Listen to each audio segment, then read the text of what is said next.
আসসালামু আলাইকুম ভিউয়ার্স। আজকে আমি একটি এলইডি টিভি সার্কিট নিয়ে আলোচনা করব আপনাদের সাথে। যারা আসলে নতুন কাজ করতে চান বা বিভিন্ন সেকশন চিনতেছেন না, তাদের জন্য আশা করি এই ভিডিওটি কাজে লাগবে। আজকে আমি যে সার্কিটটা নিয়ে আলোচনা করছি, এই সার্কিটটার মাদারবোর্ডের নাম্বার হচ্ছে TPV56PB752। এটা সাধারণত 32 ইঞ্চি টিভিতে চালানোর জন্য একটি মাদারবোর্ড বা পিসিবি। এটা হলো আমাদের পাওয়ার সাপ্লাই, যেখানে আমরা 220 ভোল্টেজ দেই। এখান থেকে ফিউজের মাধ্যমে আমাদের ডায়োডে যায়, ব্রিজ ডায়োড। এখানে 4টি ডায়োডের মাধ্যমে ব্রিজ করা হয়েছে। এখান থেকে ক্যাপাসিটার মাধ্যমে ফিল্টারিং হয়ে প্রায় 400 ভোল্ট উৎপাদন হওয়ার পর এই মসফেটে 400 ভোল্ট যায়। এখান থেকে ভোল্টেজটা ভাগ হয়। এই চপারের মাধ্যমে আমরা ব্যাকলাইট সেকশনটা জ্বলে, আর এই সেকশন থেকে 5 ভোল্ট বের হয়ে 12 ভোল্ট এখানে যায়। এই 12 ভোল্ট আমাদের হলো প্যানেল ভিসিসি এবং আনুষঙ্গিক যে কাজগুলো করে, এখান থেকে 12 ভোল্ট বিভিন্ন কনভার্টার আইসির মাধ্যমে ভোল্টেজগুলো ভাগ হয়ে যায়। এবং এখানে আমরা বিভিন্ন ব্যাকলাইট সেকশনে 72 ভোল্ট 90 ভোল্ট আমরা যেরকম চাবো সেরকম নিতে পারবো এখান থেকে। আর এটা হলো প্রসেসর আইসি বা সিস্টেম আইসি বলে অনেকে। এটাই সাধারণত এই আইসিটার মাধ্যমে পুরো সার্কিটটা পরিচালনা হয়।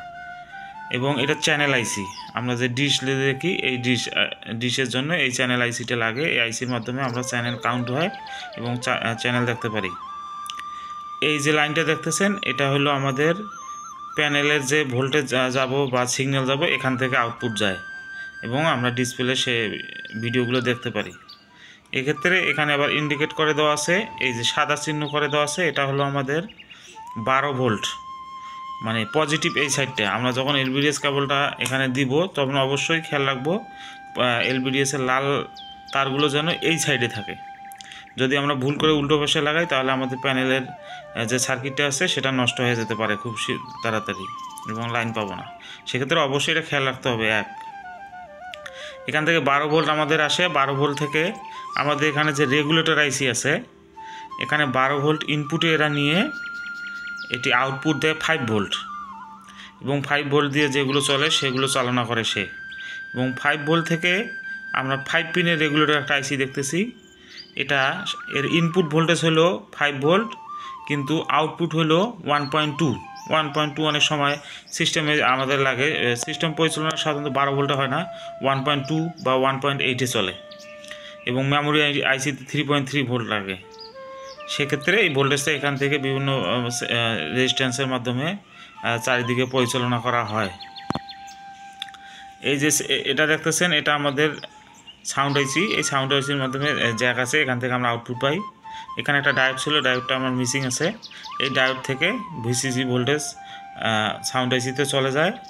এটা হলো ব্যাকলাইট কন্ট্রোলার আইসি, লাইটে যে ভোল্টেজ কীরকম দিবেন আনবে এখান থেকে নিয়ন্ত্রণ করে।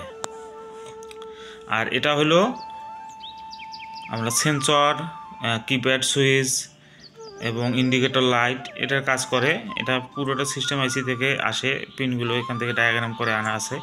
এখান থেকে আমরা এই সকেটটা ইউজ করি সেন্সরের জন্য, কিবোর্ডের জন্য। আর এখানে আমাদের ইউএসবি সকেট আমরা দেখতে পাচ্ছি, ভিজিএ, এইচডিএমআই পোর্ট। সাধারণত এখানে এই সার্কিটটা এইভাবেই কাজ করে।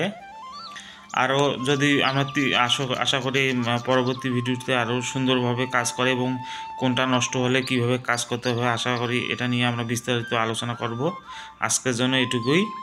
অবশ্যই আমাদের সাথে থাকবেন, সাবস্ক্রাইব করবেন এবং শেয়ার করবেন। ধন্যবাদ। আসসালামু আলাইকুম।